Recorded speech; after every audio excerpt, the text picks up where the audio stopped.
it. My name is Aljamal Binding. I'm the chair of the board of MORE, which is Movement I'm All for Race Equity. And one of the things we do oftentimes is invite community people to share their perspectives on issues impacting our community. We know that in this program we sometimes call Throwing Down Heavy Light. We invited M A YAH to talk about some of the issues he's dealt with. We know that in the police department there's a certain level of malfeasance and corruptions and things that go on.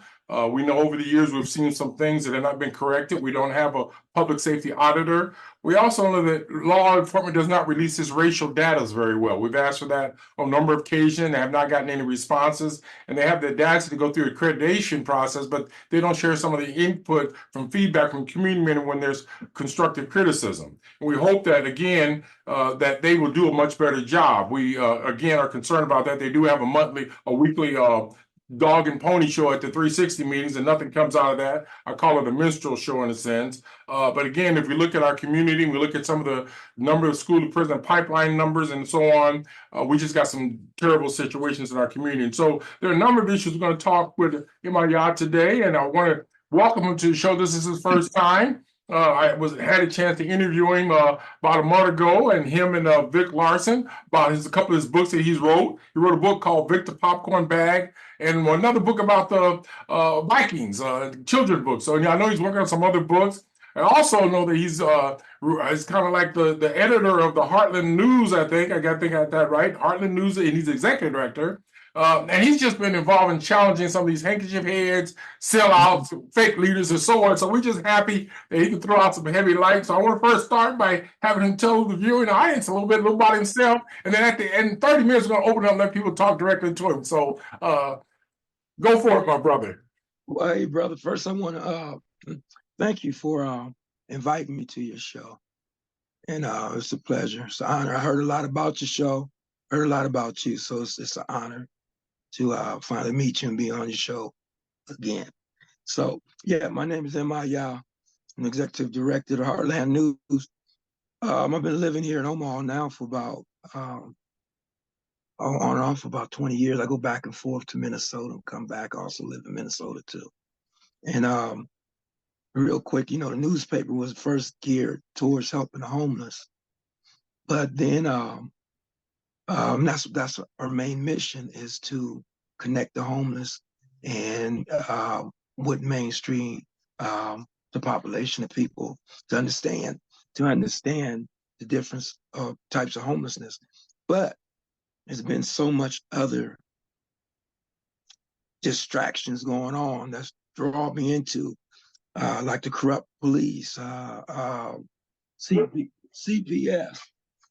but some of the other subject matters that's going on in the community have drawn me from that main mission of just helping the homeless. And now I'm balancing some of everything that you can think of. Good. So, from reading your newspaper, you've written in one of the editions about the local police official attempted to shoot your son, and you go in details in that. Can you share when and what was that all about for our viewing audience? Also, one thing came to light is that I also, from reading your paper, that the Omaha Fugitive Task Force is not required to wear a camera. So give us a backdrop of both of those incidents or situations. Well, it was college incidents. My son's in college, and something happened at a party, him and some more college boys. But anyway, it was a lady detective, tell real brief, and she wanted to talk to my son. And what she did, she called my son. He said he didn't want to talk to her because he couldn't understand why all the blacks was being questioned and wanted to go to jail, but the whites weren't. But everybody at the party was drinking. So he didn't understand that. So he told her, she told him, you got the right. You don't have to talk to me if you don't want to. So he exercised his right, didn't want to. So she called me and she said she wanted to talk to my son. I said, okay. She said, I tried talking to him and he told me to F off. And I'm like, well, my son didn't say that. Yes, he did. And I'm like, I know he didn't. I know my son, he didn't say it. So now this is what we're going to do. I'm not going to let him come down there and talk to you because if you're lying to me, you might lie on him if you come down there. So anyway, cut long story short, she said, if you don't come, I'm going to put a warrant on his arrest and bring him down here, which is totally against rules. It should be, supposed to be, because you got a right not to talk to the police. But she's saying she's flexing. If you don't, I'm going to put out a warrant and bring him down here. And that's what she did. So early in the morning. It was like in September of 2022. And I come outside early in the morning to walk my dog. And then my son comes out to go to work, and the task force came out of everywhere. And next thing you know, get on the ground, get on the ground. So my son was cooperating, but it was well, now Fuse's task force is a mixture of a bunch of different agencies. The federal marshals, parole officer, police department, sheriffs, bunch of them. And they just come out in the morning, early in the morning, catch people sleep. If you got a warrant on your arrest, they pop up, arrest you, and this and that. So they had my son on the ground, he cooperating. The rest of the police are putting their guns away except one guy, U.S. Marshal. This guy right here. What's his name? His name is Mark Anderson, U.S. Marshal Mark Anderson, U.S. Deputy Marshal Mark Anderson. So when I see him about to shoot my son, I mean, he's cocking, he's aimed, he got it primed. And I'm like, whoa, put your gun away. He's not doing anything. He's cooperating with you. Put your guns away. Put your gun away. He's like, shut the F up. Get out the way.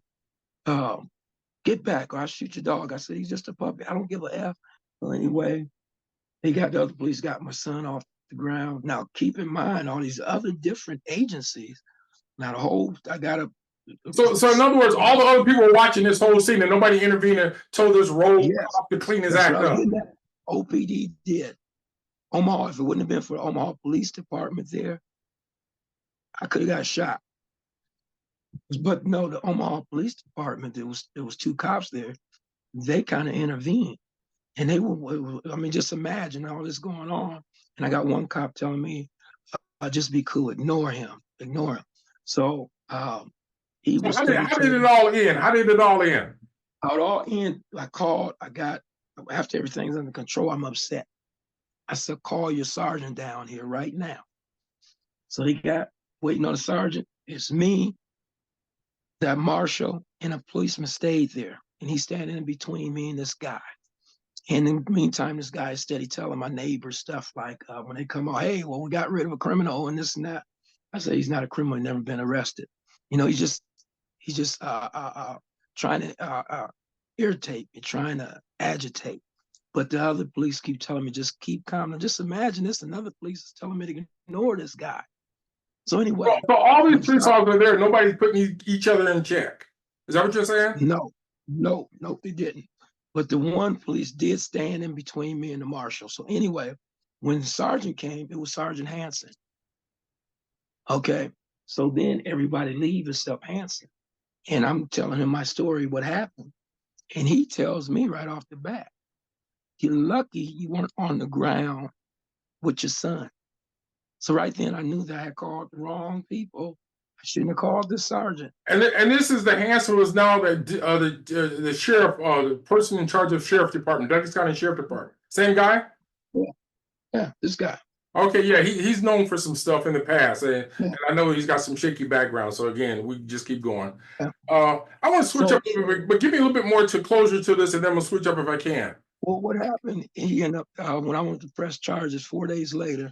Hanson wrote me a ticket for obstruction of justice. Anderson didn't, and he gave me the ticket. When he gave me the ticket, Hanson said, "I'm giving you this, so next time we come to your house, you'll know how to act." Hanson said that. Yeah, and he's head of the sheriff department, and they say talking like anyway, whatever. Well, he was a sergeant. He was a sergeant at the time. He hadn't made it to the sheriff. He was at the police department then. Right. So right. So he got elected, so that's how he got on the force. Yeah. He got two people had more qualifications than he did, obviously. Yeah. But you got to remember, he was the chief's buddy. Okay, they're all tight. Okay. No, I know they all hang out with each other. They drink coffee all the time with each other. So when he gave me that, I couldn't believe it. I told him, I said, when I get done with you, you will not act the next time you come to my house. So that's why I was fighting so hard to keep him from coming to sheriff. We've been going back and forth and this and that. I filed lawsuits against all of them. A whole bunch of stuff. I filed everything I could. It's still going on. But by the way, have you getting any help from the NAACP, the Urban Legacy so-called advocacy agency, to help you in some of this stuff, Maya? NAACP said that there's nothing they could do. That's what they said. They said had he shot my son, then it could have did something. What? They That's said what. that? Yes, yes. And Anyway. this is all on. So when I found out, you know, I was trying to file lawsuits and everything. So I tried to get the video. That's when I found out that they're not required to wear body cams.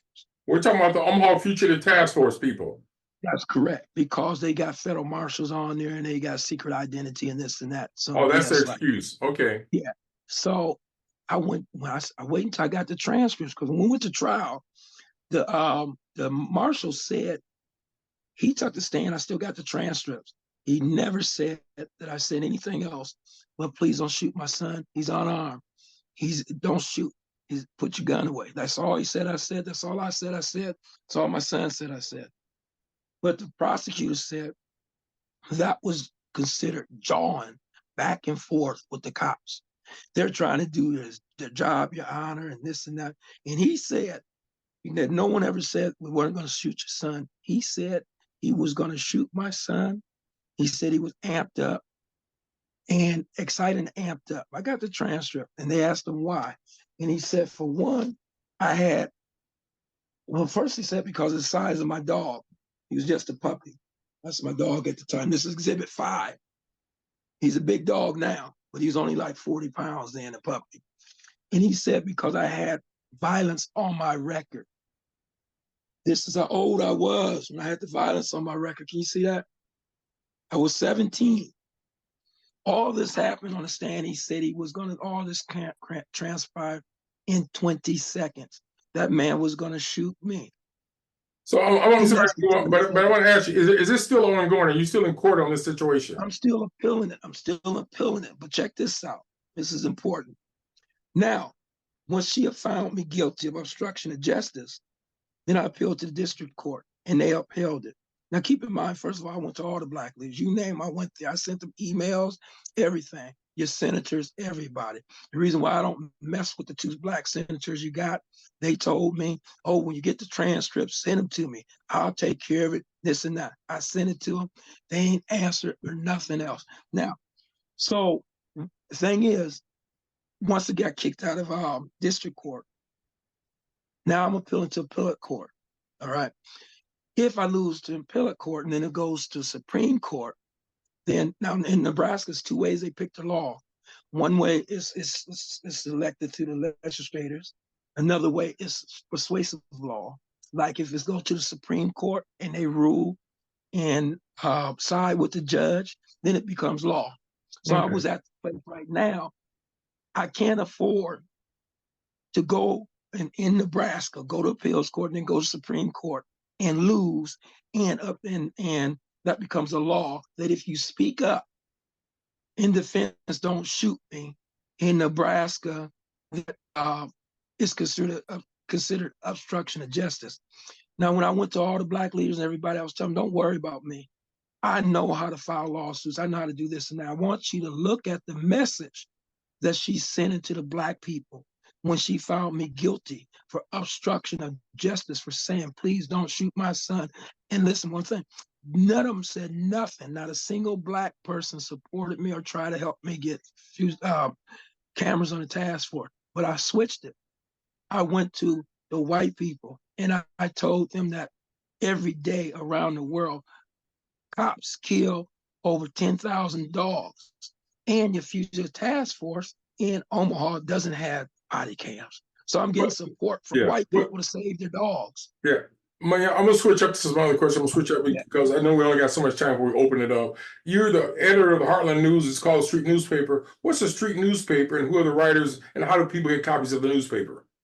Okay, well, the street paper started like the thing of a street paper been around since the 80s. In fact, I picked up the idea in Denver. And the reason why it was called a street paper because it's only sold on the streets by vendors. And the vendors are usually homeless or unemployed or socially excluded. And they sell the paper as alternative of panhandle. And they keep what they make. We make our money because we're nonprofit and we sell ads and everything like that. The paper was made to give a homeless a second chance at life, give them a job. So how do people get a copy of the paper if somebody want to get a copy of the paper? Well, now we got it. We're putting them in different stores since the pandemic and everything. It's not so much as street paper. You can go to if you're downtown, you can find one of the vendors outside the courthouse. You can go to Hollywood Candy. If you're uptown and North Side, you got Evolution of Styles, Hank's 2.2, Don's Barbershop. It's a lot of different. So you can pick it up. Okay, good. Yeah.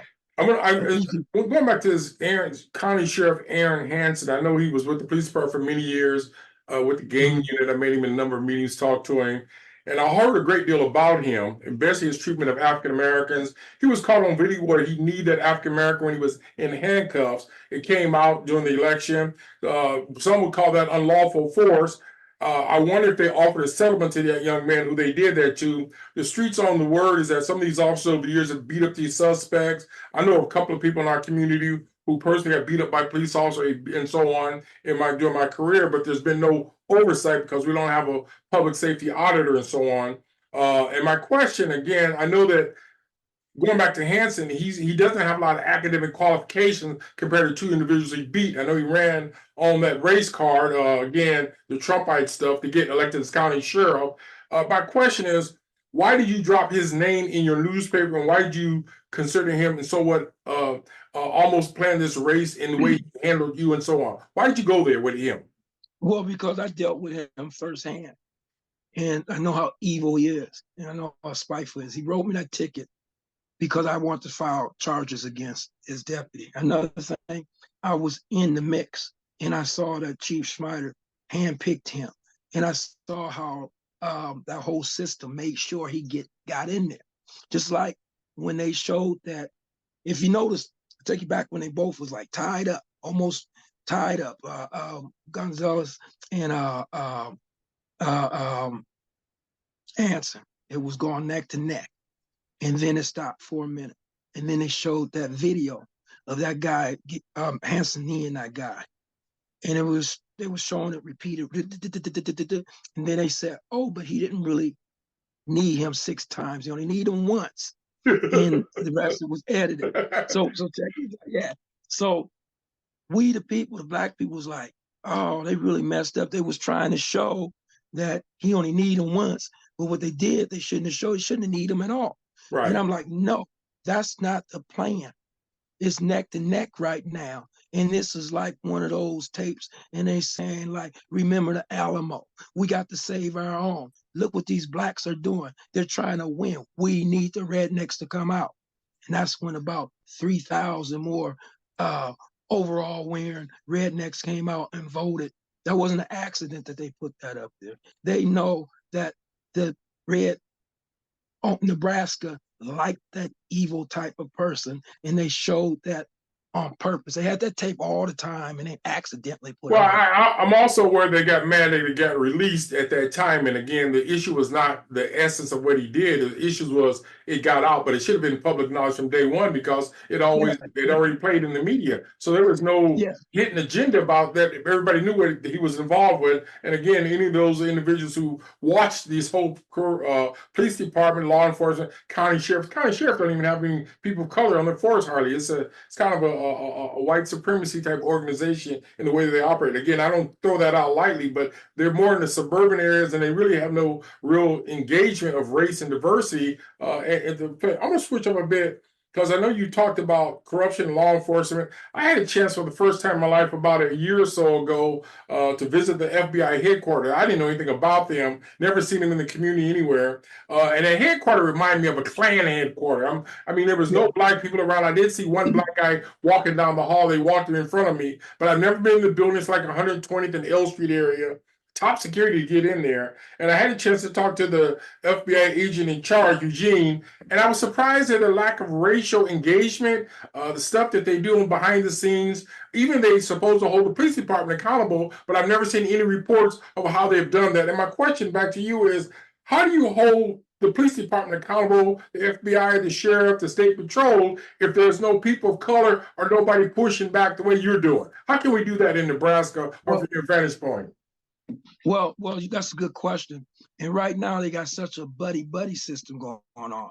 And especially in the Douglas County courthouse where you got the corrupt judges um, uh, backing up the police and the favoritism, white privilege with the lawyers and everything.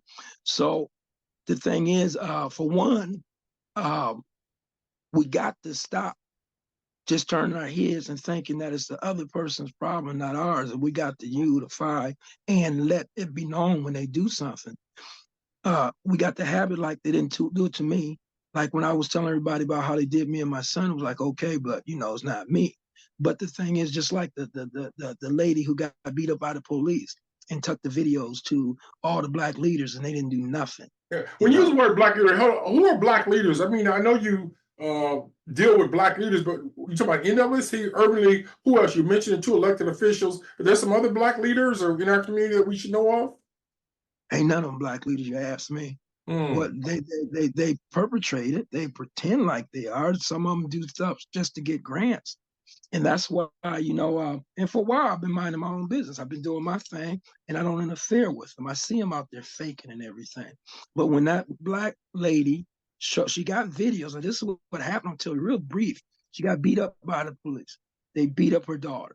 This at the hospital because the nurse called the hospital and said that she wasn't feeding her baby. The police come and took the nurse's word and anyway, jumped on her, took the baby off her chest, took her kid, everything, beat her up, beat up the kids, her daughter that was trying to stop beating up the mama.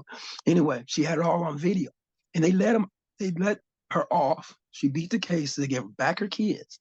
Now, when she went around to the black people and NAACP, who said she had the videos, and I got no charges. I just want some justice. And they even in a NAACP, nothing they could do. You don't have enough. She went to now in our community and in most community, any community, you got the woman turns to the man for protection. So if you got a black woman and she needs protection, she went to a black man. She found a place that said Black Men United. That's a hell of a thing. She thinks she can get a lot of help there, right? So then when she go to Black Men United, Willie Hamilton sends her away, tell her go down to the radio station and tell William King, maybe he put you on the air, and maybe then after you do talk to them, then you get some time, you come back, I'll look at the videos. Meantime, she's crying or whatever, but somebody tell her, maybe you should go talk to M A YAH. So this is how God worked, or whatever you want to call him. I'm coming out the courthouse like a couple days later, and I'm walking to my car and somebody speak to me, I speak back. And then the lady say, oh, you're M A YAH? I said, yeah. So she comes up to me. She started talking to me, tell me what happened. And she showed me the videos. And I'm looking at the videos. And I'm like, wait a minute, you saying you just showed these to Willie Hamilton and he looked at these same videos? You can't even, I got the videos. I got copies of them. You can't even get halfway through one of them without getting mad. Remind me of some of the little white boys who used to fight in school, and now they growed up and got guns and beating up on sisters. That's the first thing I got. I want to ask you a question because I know one of the questions I'm coming at you. You and Willie Hamilton have a beef or a conflict, and I know that you have taken him to the courts. My question is, explain why did you take Willie Hamilton Black Men United to the court system? That's what I'm getting at. What's that about? Explain that to me. Okay, first of all, we ain't got no beef. I get tired of him playing black leader. You ain't no black leader, no revolutionary black leader because you're handing out sandwiches. You're misleading people. That's why the lady came to you. So when I had to take time out and straighten that out, then it said, I just figured, I know a little bit about law. So then they got this law that if I mislead you into believing I'm something that I'm not, it's a felony. I can't tell you I'm a lawyer or make you believe I'm a lawyer and I'm not. I can't make you believe I'm a doctor and I'm not. It's a felony. But I can't make you believe I'm a black leader and I'm not. I might not stick, but that's all right. I'm getting my point across. Another thing, all this false advertising, misleading people with Black Men United, when ain't no black man down, it's just you and your white girl. Or I don't know if it's a woman or what, but it ain't a bunch of black men down there united. If they are united to do what? So help me. You actually have a court. It's a court case going on now, right? filed a lawsuit against them right here. And So it's going to what's cost what? So if you win the case, what happens? um I asked them to make them change that name to Black Men Giving Out Sandwiches or something because you ain't that's a cold name for That's you cool, ain't man. doing That's too cool. We only got a few more minutes, me and you. Then I got to nothing. open up to the But ice. let But I me get tell you this two right more quick. questions. If I get two more questions in for you, Wait, you let me tell you write this real books. quick. Go ahead. Him and his lawyer answered real quick, and they made it clear. Plaintiff Hamilton is the CEO of Black Men United, and it's a charity organization. So, people, he is not a black um, revolutionist fight black leader. He is a charity organization. He said that real quick. But the thing is, it don't make no difference. We go to court, lose or draw. I'm going to keep. After we go here, we go to appeals court, appellate court, and then federal court. So it's going to cost them about $30,000 to get me off of a legal fee. And my point is with this, I'm letting the rest of them know if you want to wake up in the morning, play black leader, get some grants and stuff. M A YAH gonna come at you. I'm gonna call y'all. Yah's And coming if you at you. don't believe, if you don't believe me, ask Yah, anybody. good housekeeping seal. You better be doing what you say you do. You might have to do that same for some of the reverends who call themselves reverends. Anyway, let me stop it. I got to be cool, okay? Question: your books. How's your books doing? And do you plan to write another book? I got 3 coming out this on the 26th, I think it is. It's a 3-part set. It's they're children books too. They're called Obama the Panda Bear, where he becomes president of Bear Nation. It's like everything that's happening now, but it's happening in bears, polar bears, black bears. It's pretty cool. It's pretty funny. And it's at a kid level, but when they grow up and they look back and say, damn, he was talking about the same thing that was going on, but twisted around and made it funny. Yeah. No, I know. But I can, The other thing is, people. For some people, this might be the first time they meet you or see you, and so on. And if they want to catch up with you, volunteer, or donate to the cause, how do they catch up with you? Where is your? Where is your? Do you have a website? How do they catch up with you per se? I do. You can reach me personally. Just go to my Facebook page. My website is being rebuilt now because of adding some of the books and everything on it. But you can just go to Maya, MA space YAH on Facebook directly to me. Or you can always call me, answer my cell phone. I'm not like your senators or nothing like that. I'm going to answer you, call me. And it's 402-208-7533. And a lot of people out there, I could always use support on what I'm trying to do now, something new. Now I think I got the black leaders under control, the so-called black leaders. But now, yeah, because I had about 3 of them contact me and say, let them know I never said I ain't no black leader. I ain't never said that. And let me tell you this: the first time when Willie got served, he called Don and he told Don, he said, and this is the wrong answer, brother. He said, man, M A YAH sued me. I don't know why he just coming after me. I ain't the only one doing it. I'm not the only one out there. That's the wrong answer, brother. That's the wrong answer. But I'm trying. Yeah. So let me tell you this real quick. I'm trying something new. You can't sue those judges down there, right? You can't sue them because they got immunity. So what I'm going to do, I'm putting together a lawsuit, and I'm trying to get a federal investigation for the FBI or somebody come in and audit Douglas County for violating people's constitutional rights. I got so much evidence on them. But another thing, I'm filing a lawsuit. Can't sue the sheriffs and the judges. So I'm going to try something new. I'm going to sue the county and the state for hiring those gangsters. You're responsible for those hoodlums down there violating people's constitutional rights and everything. I'm gonna file a federal lawsuit. Did you call people gangsters? You call party official people who work at administrative officers gangsters? There are some gangsters and listen. I want to also see what's the criteria of having a systematic organized crime, a crime family. Kind of Because racketeering. Yeah, because they systematically violating people's constitutional rights by violating their due process right to the law, which is protected by the 14th Amendment. So if he's systematically violating people's rights, might have something. I don't know. I'm trying something new. No one else is doing nothing. Our so-called black leaders ain't doing nothing. Black folks, see, they do a lot to us, our race, because they know we talk too damn much. And what I mean by we talk too much, I'm not talking about gossiping. I'm talking about that's all the hell we do is talk. Talk about what we're gonna do, what they done did to us, and how the white man can do anything he wanna do instead of doing something. Our race talk too damn much, and they know it. That's why they know they can do anything they want to, is get away with it, and we don't do nothing but talk. We got all these black people in Omaha. Omaha's 34 square miles, and you had 17 so-called black leaders. You got 4 black judges in Douglas County. We still get no justice.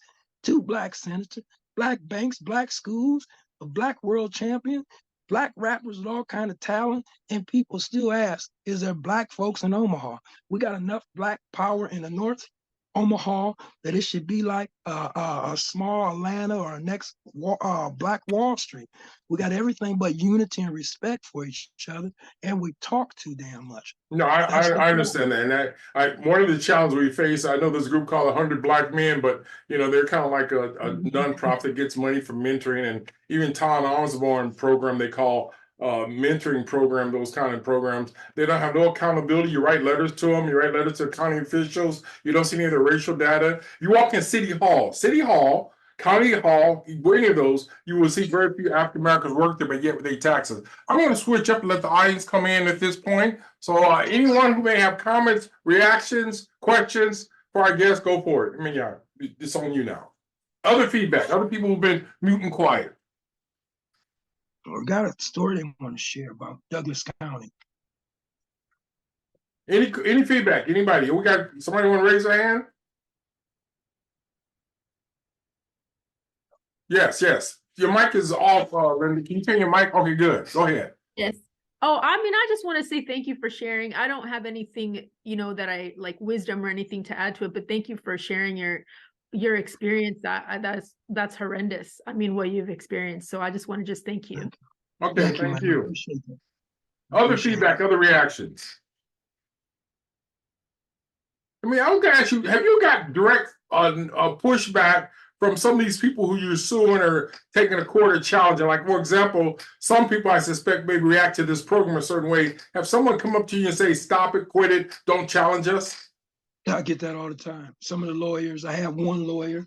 I keep track of people, pictures of them, because I like to study them when I got nothing to do. I jog at 4:30 in the morning. Don't care what type of weather it is, get me juiced up.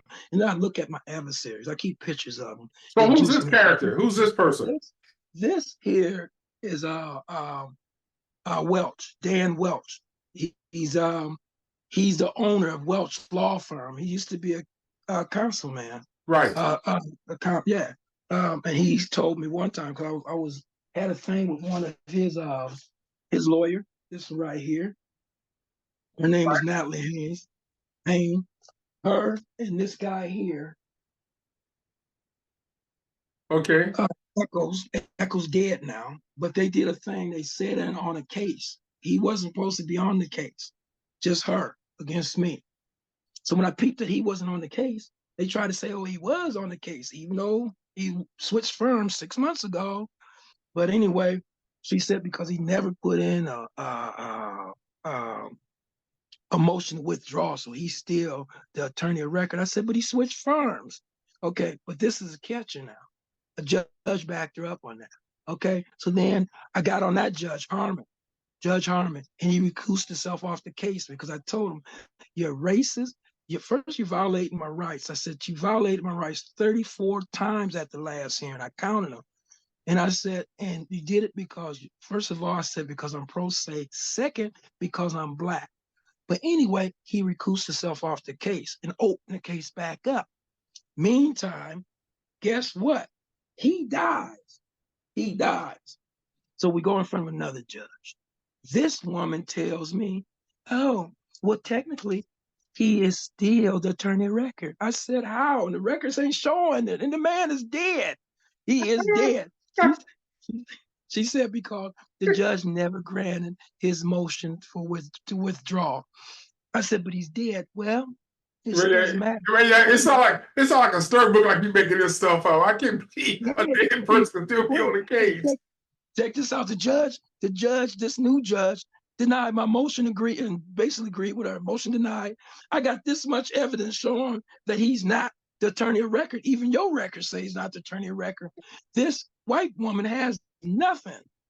And you ruled against me? I said, okay, we need a federal investigator. I appealed the case. But the thing is, he called me up. Now, this is funny. He called me up and he's telling me, because I got that little bogus charge pending with the feds where they try to lie on me over 3 years ago. He tell me, if you keep messing with my little precious Natalie, well, he didn't say it like that, but he said, if I keep messing with his attorney, he said, I'm going to go to your sentencing and I'm going to tell him about your character if you don't leave her alone. And that's a threat. And I tell the judge, everybody, they don't do nothing. So then this is funny. They try to shut me up in my paper. You're going to love this. So we go to court for defamation of character. The answer comes in the mail. Judge said, after we hear both arguing, I said, that's violating my rights, this and that. So then the judge sends the order in the mail. This guy gets the order. He calls me. And he's like, M A YAH, now listen, if you do this, I want you to go on the next paper. I want you to apologize to Natalie. And if you do this in July, if you do it again, I'm going to stop your August paper. I'm doing my phone like this. So he talking. I said, did you read the order? He said, yes, I did. And I said, this is how much white privilege you got. I said, well, the judge ruled in my favor. He got quiet. I had to do my phone like this again. Because he was so much white privilege, he didn't even open the order. He just figured he won. Let me ask you, I notice you keep pulling these pictures out. You actually go and get a picture of these characters, blow it up and put it in the frame like they're most wanted or they're like criminals. Why do you do that? I've never seen somebody with pictures of people that are fighting against holding it up like in a show and tell. What's that all about? Because check this out. Because this is a judge that sentenced me, that found me guilty of obstruction of justice. The thing is, I just ain't had time yet. But I got some darks. And I'm going to put them in my garage. That's why I got them like this. I just ain't had time yet. So when I get done working out or jogging, I'm going dark the bus, to just take it out. I'm getting ready to get one of Willie Hamilton. He going up there too. So, and I'm just throw my dart, take out frustration, So yeah, I got all my adversaries like that, Yeah. So somebody might think there's a Saturday Night Live here. You tell all these stories about darts and pictures of public officials and lawyers and so on. Other questions, other feedback from the audience. Anybody want to chime in over the discussion? We do have freedom of speech in the United States, so you say what you want to say. Other reactions? Go ahead and say it. Ain't gonna offend me. Or if you got anything negative to say, it ain't gonna offend me. If you got something positive, I appreciate it. Let's go for it. I told Welch to tune in. I told him I'd be on here, and I said, if maybe you can come on the show and call in and tell the people about my character. Since you talking about going to go tell somebody the character. And I tell you another thing. Anytime I go to court, if you ever go with me, if the judge come out and he say, Mr. YAH, I'm not going to argue with you today. That means he's ready to do something stupid because he's going to make me say something. We're going to argue. I know I peeped at that last time. Anytime they come out and say that, it's going to be a problem. Here's my other question is, you don't have a lawyer. You just go to court and you fight these cases by yourself? Because you got a lot of cases you're working on. How does that work out for you? Oh, it works out good because this is what they did real quick. When my first time I went to prison, I shouldn't have went, but I couldn't read or write too well. And I didn't know the law. And I got railroaded by a public defender. But I said, when I go to jail, when I do this 4 years, when I get out, I'm going to make them wish they never sent me to prison. So I let them know when we be arguing or I beat this lawyer at something to get a good decision. I let them know, don't get mad at me. This is what you created. But I love it when one of the lawyers acting stupid. And I said, Your Honor, come on, he got a degree. I know he knows what's going on. I got a GED, Your Honor. I'm not that smart. And if I know, he should know. Now you got to imagine what this lawyer is thinking. This guy is kicking my butt and talking about he just got a GED. Yeah.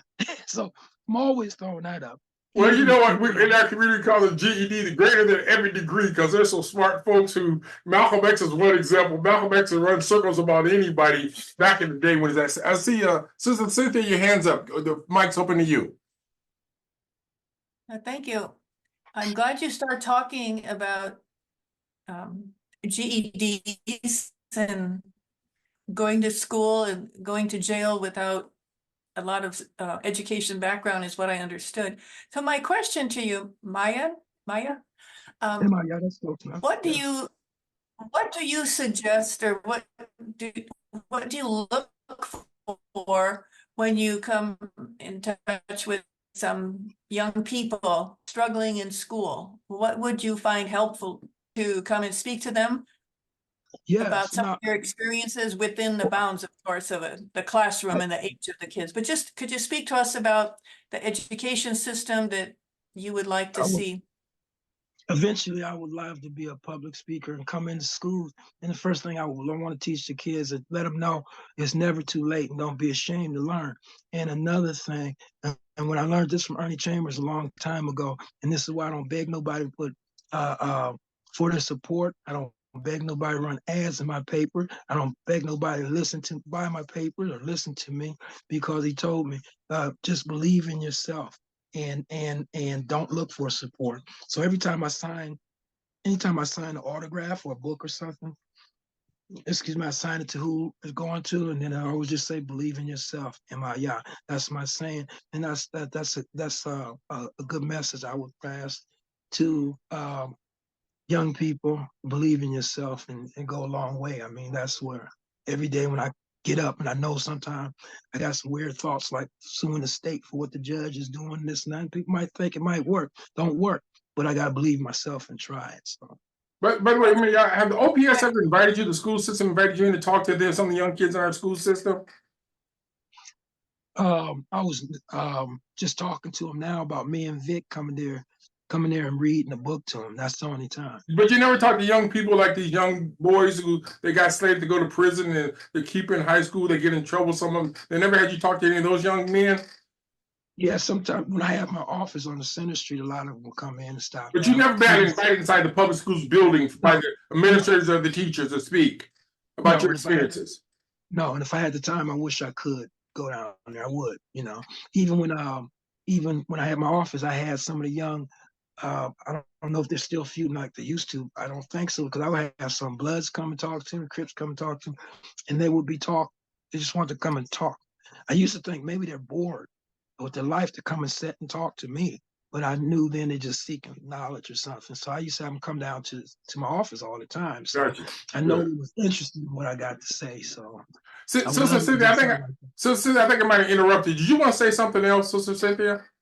Well, this is the first time I've met you or heard your name, but the way that you held up the picture, some of the things that you've done to keep track of, I just see a very creative person here, a very creative man. And I'm wondering, I don't know what your artistic abilities are, or what artists you know, but there could be a book here, with the lessons that you've learned as you took on the challenges, because I noticed the topic here is challenging the system.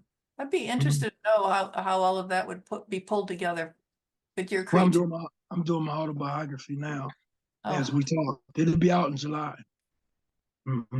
Good. But if anybody knows how I could get in touch with who I need to get in touch with, OPS or whoever, any schools, I would love to do something like that. I would spend my time. No, I ain't looking for nothing out of it. That would be my payment to just talk to young people and share my message. I would, if I had to go. Yes, if I had a job to go to right now and they called me and said, well, I can go talk to the school, I go to talk to the school and that's how important and how much I would love to do something like that. Possibly Do Space I think it's on 90th now. Do Space might be, if you haven't gone there, the kind of place to explore who could work with you on that. Good, very good. Oh, right there at the library, right? Right. Other questions, other feedback, any other participation?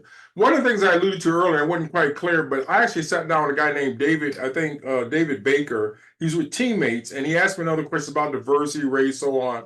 I followed up with him to find out. He's with that Tom Osborne Teammates program, and the director's a Black guy. I think they have no Black people on staff. Majority of the folks are white females, and again, they do mentoring programs for many youth in the community, inner city youth, African American, Hispanics, Native American youth. I suspect they serve all of them. I asked them on more than one occasion to give me the data. How effective are they? You got 100 Black men. How effective are they? Again, you pair people up, but how do you measure long-term, longitudinal, how do you help people out? And I don't get any information about data. So one of the concerns that I have is that we got all these people who are making money off the misery of the people at the bottom, or people who come from single-family households, but they have no long-term projection. If you go to university, both UNO, Metro, you name it, their numbers are not proportionate to the population in our community. So how effective can we be if we don't have the data? And so that's part of the question out here is, if we're doing all this good work, why are you going through all these challenges with all these so-called officials and nonprofits? And why do we got people getting free food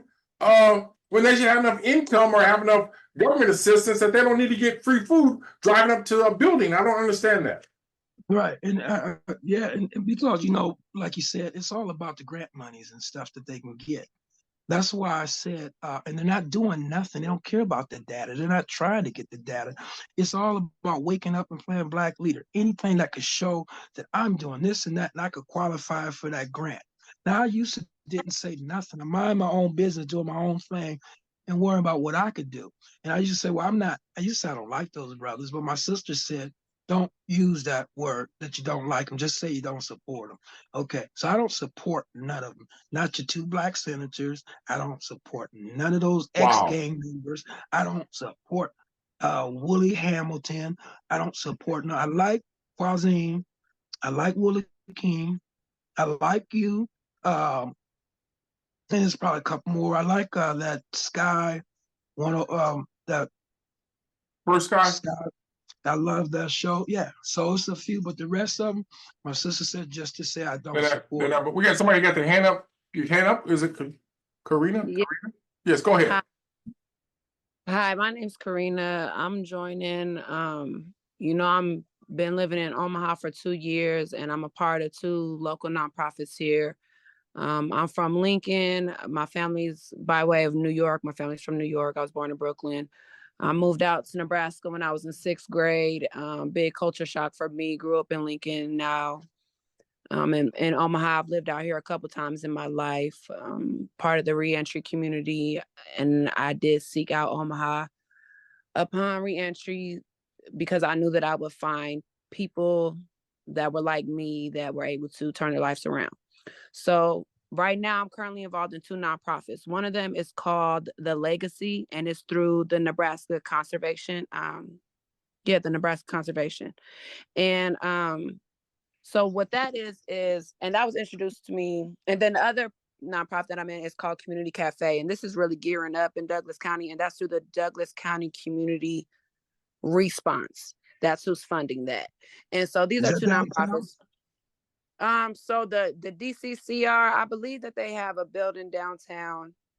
But I mean, they offer a lot of different assistance, like a lot of emergency. How would we know that? How, you know, when you say somebody's downtown, it's like they're out of the community. How do you know that? And I'm not being disrespectful or anything, but there are a lot of programs. A lot of people don't know about how to connect with people. They don't have people. They don't have a chance to meet people like you. How do we learn about these programs from your vantage point? You know what? That's what's funny, because I'm new and I'm learning Omaha, and I'm kind of seeing this thing and I'm seeing it mentioned. And, you know, I was just blessed that I came into a community when I started my healing journey, and when that ended up being something where I was creating a community and getting involved with nonprofits and things like that for the support of myself and my family before I was able to think about, you know, understanding systems and things.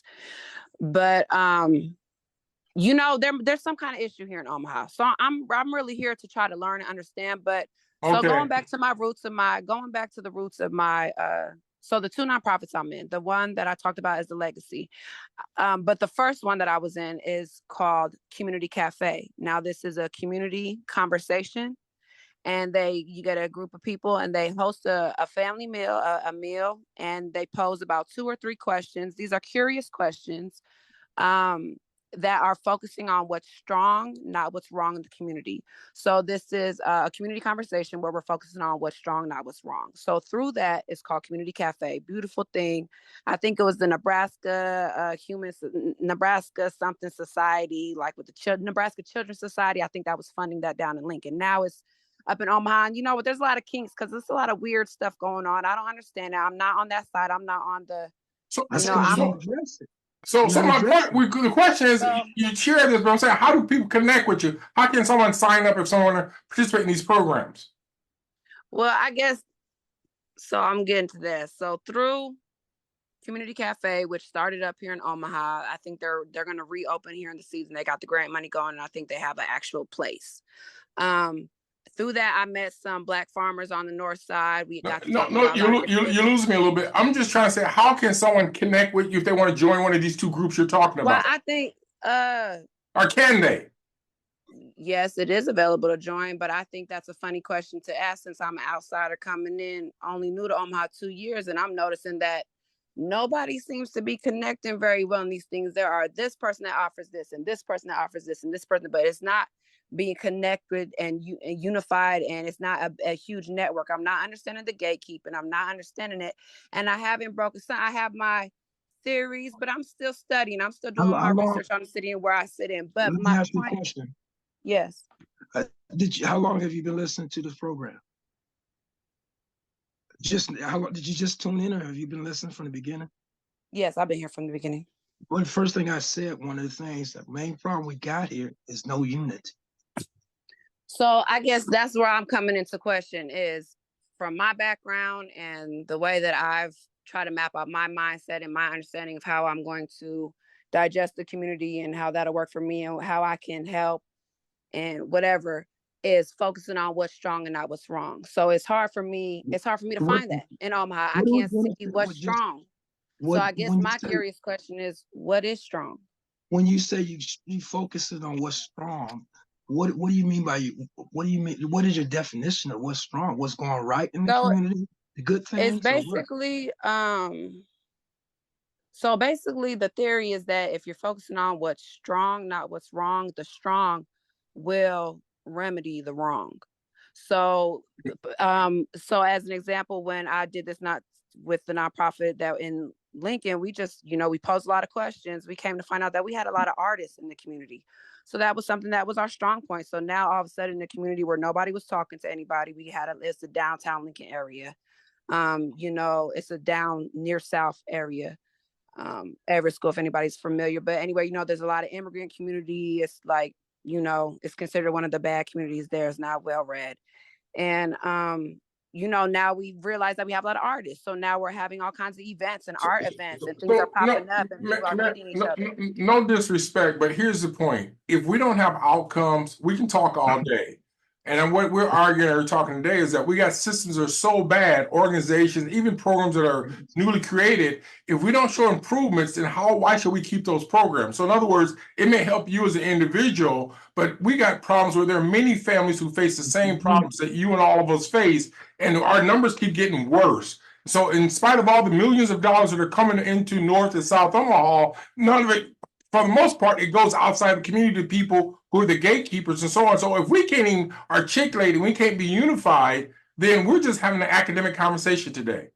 That's right. And Katrina, another thing, if you got like picture this, you just get beat up by the police and you want to complain about, or you want some support on police brutality, and they come to you guys, what you going to tell them? Well, don't worry about that. Let's concentrate on some strong points. What kind of skills you got on the basketball court? Can you plant a garden? I mean, let's talk about what's some of your strong points. No, let's talk about. I was also wondering, have you connected with any of the people at the U-turn? It's a building right off of Ames. It's right behind like North High School. I don't know if you guys have heard about that. Come and talk to them, or for what? I mean, I was just wondering if you are familiar with them or if you've had any connections with them. I will come and talk. I don't think they could help with some of the things I'm trying to make changes in. I've never seen any demographics of many of these organizations that they've done anything significant considering the amount of their budget. So no disrespect, but when you have like 15% of the population being African Americans, about 16 and 17 being Latinos, we're almost 35% of the population. You walk in City Hall, you walk in county government, you name it, you walk in state government offices, you will see very few people of color working there, but yet we pay taxes. So you look at the school system, our kids make up 70% of the student body of OPS, but if you look at the leadership, the principals, the teachers, we're in the minority there. And if you look at the university, our numbers are nowhere near our population. And so you know something's wrong with the human relations department. Department is run by a white female who has no skill set and no history in the city. You got the head of the diversity for UNO, the chief diversity officer. He has no contacts with Black people or Latinos, Native Americans, no track record. So how can we succeed? You got the Equal Opportunity Commission headed by a woman who's never probably been in North and South all her life. She might have been there once or twice. So my question basically is that how can we go forward if we got all the wrong people in the wrong places who can care less about us? And again, these Band-Aid programs have not busted a grape, and our numbers keep getting worse. The prison is full of 25% of the people in there are African Americans in the state prison, yet we only make about maybe 7% of the state population. How does that work? I have my hand back up because I have a question for Go ahead, Karina. sister. So first of all, welcome to Omaha. I'm one of the old people, so it sounds like you're quite young.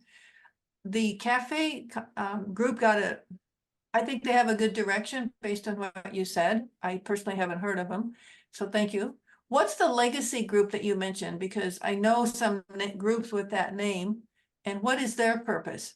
Because one of the things you naming the two things okay, first of all, so what is the legacy group? Yes, thank you for asking. So I was through being in community cafe starting in Omaha. I was able to meet different community members. These are just parents and community members. And they directed me towards, it was a farmer in there and I met her. And so she introduced me to the legacy. And that is, it's a grant given out to battle environmental injustice in Nebraska. We are actually listed as the 13th most environmentally racist state in America. And so, like I said, I've been in my other nonprofit for quite some time, but I'm new to Omaha. And so being in this other nonprofit where we're trying to raise awareness, trying to see what we can do with this money to make some kind of impact. Sometimes it is frustrating because the background that I have, I see relationships and things that need to get broke down in systems. And if we have this grant money, we have this, why can't we do this? But sometimes it just seems like they're more so like we're going to end up making a fluffy pamphlet. And I don't even think the pamphlet is going to be as in your face as it needs to be. For me, I want the language to be of, informing people, yes, we're the 13th most racially injustice, and I also want it to be a language where it's getting people to question this or where can they go for resources. So we're still formulating this. This is new. We've only been running for a couple of months. We meet about once a month, but that's my other nonprofit I'm involved with. So I definitely I'm a very resourceful person. I try to keep my ear out and I try to focus on, when I hear something good, I try to look into that.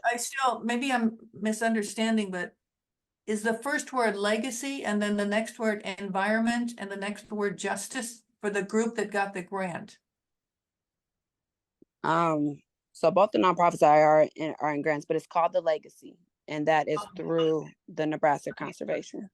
We're down to the last couple of minutes of the show, and I want to give M A YAH a chance to make closure, but we need to come back at some point and repeat some of this because I think there's a lack of clarity and outcomes and definition. So maybe we can explore that more so that we're very much helping us to grow as we try to improve our communities. But we're getting down to the end, and I know we only have like a minute left or so, but I wanted to give you a chance. Any closing comments you would say in terms of your experience and what kind of support you need from our community to help continue your journey as you're involved in the struggle to challenge these racist and elitist white supremacy institutions in our community?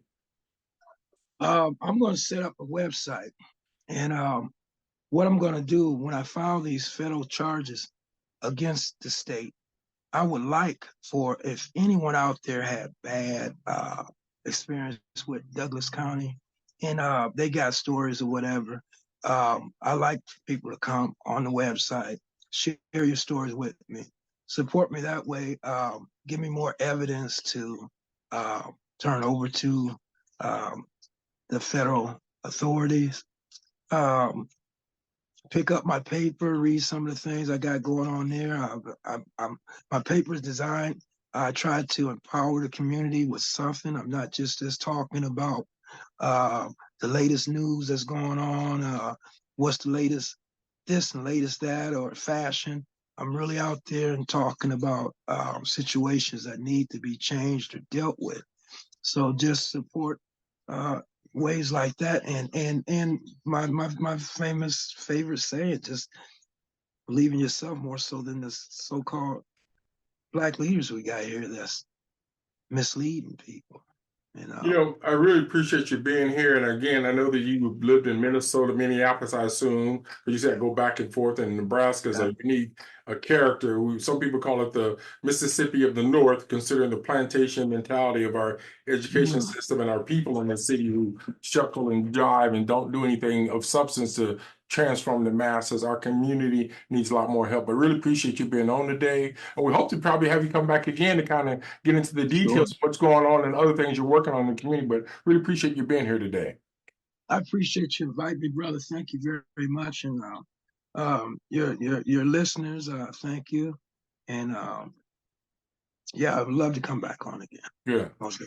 Folks, we hope you've enjoyed this edition. Throw down some heavy light. We're going to probably have some programs like almost bi-weekly on different things, book readings. So go to our website, moreomaha.org, to find out a little bit more about what we're doing. And again, we got a community forum coming up probably in about a week dealing with the education system. So check our website, sign up for stuff, and also challenges. We will have evaluations on what we do and push back at us, because sometimes even those who are the watchdogs need to be watched. So thank you very much. As we always end, Baroko, and may the force be with you.